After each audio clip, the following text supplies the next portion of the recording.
there. And plus, the sun, like you were saying, that you try to be. All right, sir. So who do I have here with me today? You have Sterling Eddie Hunter from Sterling. St. Carlos Apache tribal Community? I'm a tribal veteran. I mean, I'm not a veteran, but tribal member of St. Tribal Carlos. member. Yes, I'm St. Carlos. Okay. I always hear that people say that they're tribal members.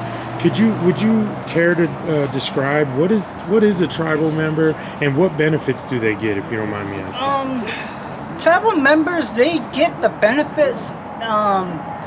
The land where we're at on St. Carlos, we get cattle association money. We get the grant from the state of Washington, the $500 of check, stimulus check, and that's every Christmas. But it's okay. We like how our tradition is, and I do like some of the native cultures, like Navajo, Yavapai, Hopi, all those nations. I can understand being out here, being homeless, being away from your family, and I get how Tempe police are. They are very really strict. They really constantly get on you. Yeah. Like all the time. They don't care if you got a warrant. They'll still go through your stuff and they'll still harass you for anything. Yeah, I was just gonna ask you that. Could you elaborate on how you feel about this light right here? That one. Yeah, it's a camera actually. Yeah, I really don't feel any this is necessary. Yeah. It's unnecessary for some of the people that come out here to sit. They ain't doing nothing. I don't know why they put it up there. It's just not right. And it's just invading people's privacy also. But I know it's against the law, but I know the state of Phoenix, Tempe, is required to them to keep an eye on people, the public out here, making sure there's no violence, no gunshot, nobody getting shot or killed, so they can, I don't have a problem with it, but really, it's really getting annoying. So I didn't get a chance to ask you, how old are you and what's your current living situation? I am 37 years old. My current living situation is very rough right now. Very rough. Yeah. That's different. Yes, it's different, and plus that, I've been in treatment. Did 1 year, then I lost my mom, but I'm back out here. But I'm doing good again. I'm making it through. So that was obviously hard on you losing your mom. Do you mind elaborating on what you lose her to? I lost my mother to Alzheimer's. She died. She passed away in a nursing home choked on her saliva. Yeah. So it was really hard on me. I was doing good, but when I come back out here, it's like I go somewhere. There's cops right there telling me, "Hey, you can't be in this area. It's off limits. It's off to public." I'm like, why is there people walking around? But they still have an attitude with us, and I don't agree with them giving us a ticket for being homeless. Yeah. No, that don't make us. That don't make no sense. No sense, man. No, because we are homeless, and they should at least have compassion. Have compassion of people that are sleeping out here and being homeless. They don't got a home. They lost whatever they had, but they still kind of get on our asses on that. I'm sorry for cussing, but other than that, it's been pretty good. So, I know you just said that you lost your mom. Again, I apologize for that. Yeah.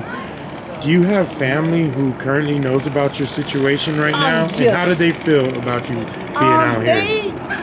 They're pretty supportive of it. They told me, they asked me, am I okay? Do I want to go home? But yeah, I do have a home out there. I just let my sister stay there because her house is kind of a little damaged up and everything's going wrong. So I let her stay in my mom's house that was given to me. Wow, so you actually have a house and choose to be out here. Yeah, so she understands that. She understands my way of being in Phoenix. Because on our reservation, there is no jobs, I tell you. The only jobs you will get is through the BIA. You have to know somebody from the family to get to work with the tribal or the casino or forestry. That's the only one. And we got the sawmill open up. And that's to the tribal, to all tribal members. Wow. And but other than that, it's just like okay. My sister said, when she brings me out here, she kind of gets a little worried for me of my safety. And I said, I'm good. I can take care of myself. I know some of these people out here, but there's some bad people that will do some crazy stuff.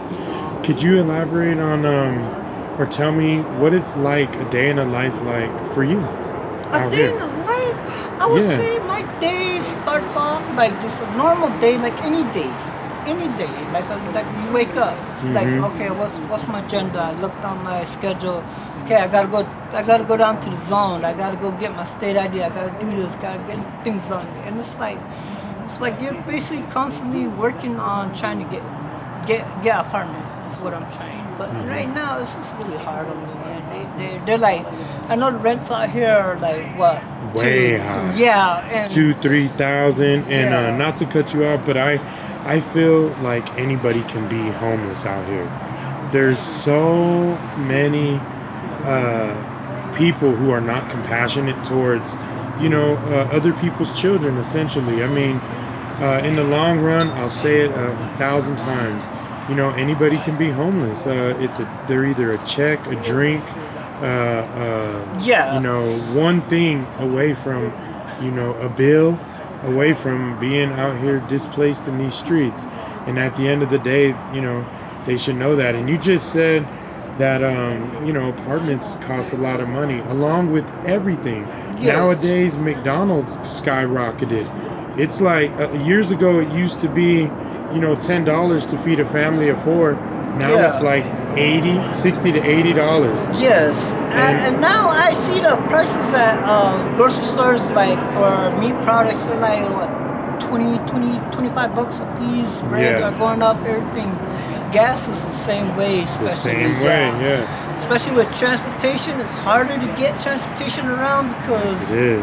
it's like you gotta know where to go, who to talk to get transportation. But it takes a long waiting list to get to your destination until like 1 minute later, maybe like till 1 or 3. That's when they come, and I'm like, man, I'm already late for my appointment. Just forget it, But I get that the state's trying their hardest. They're trying, but I would see a little bit more different building like a little bit more parks out here that have like these little houses that we can stay in, like a little shelter we can go in there and sleep, keep us warm, Yeah, out maybe, of this cold. again, not to cut you off, but maybe charge your guys' phones, maybe take a shower, things like And that. like Yeah. that's what's going on over there at the zone. There's a place where people can go and sleep in the tents, and there's showers and bathrooms there. You wash your clothes, charge your phones. It's called the CAS, and then it's called the something house. What's it called?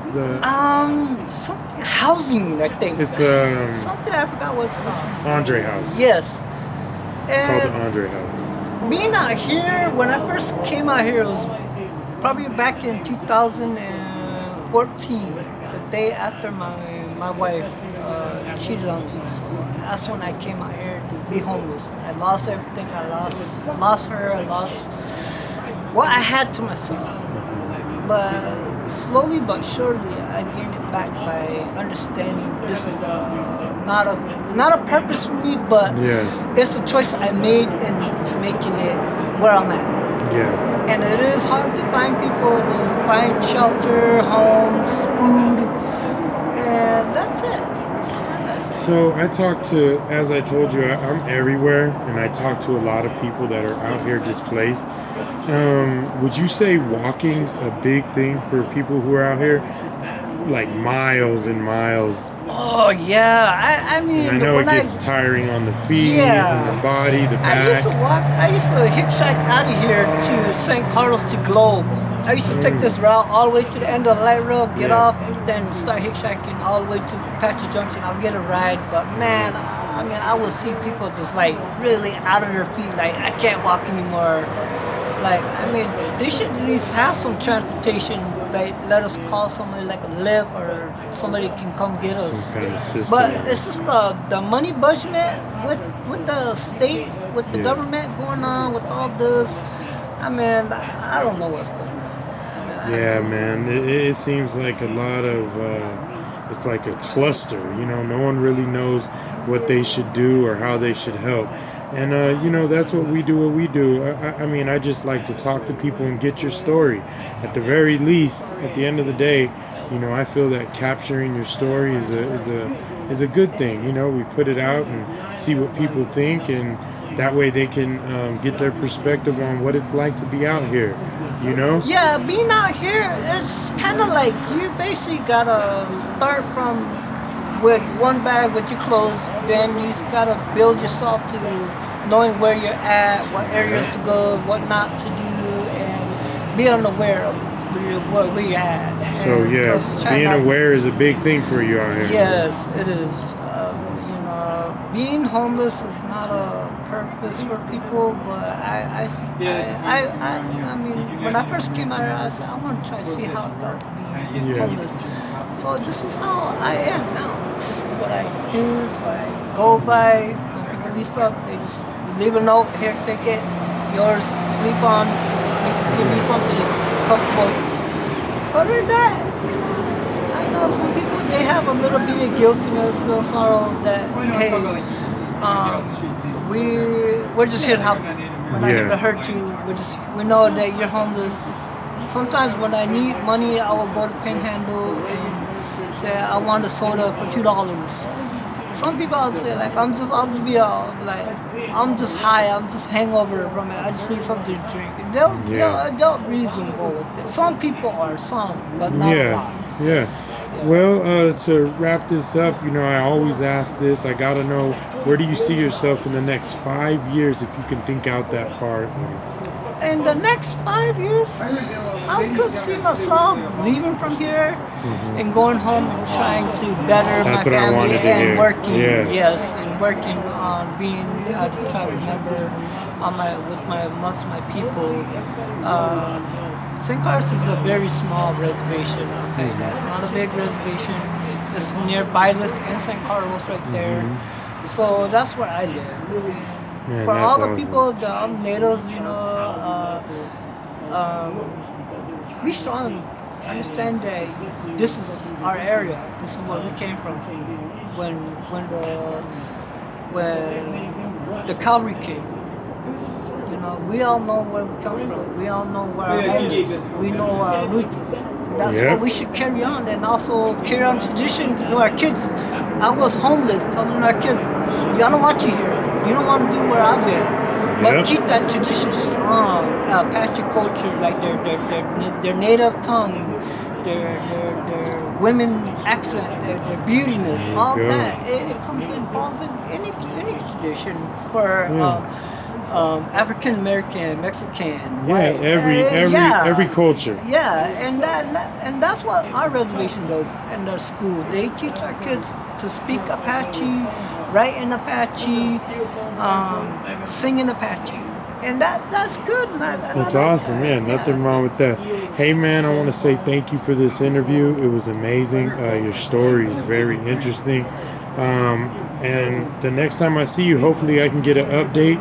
And hopefully you'll be in a better situation than you are now. Hopefully you'll be back at your house, like you said. That's what I'm doing. Doing the right thing and helping your tribe, man. Yes. You have a good day. Thank you so much, sir. Yes, thank you too.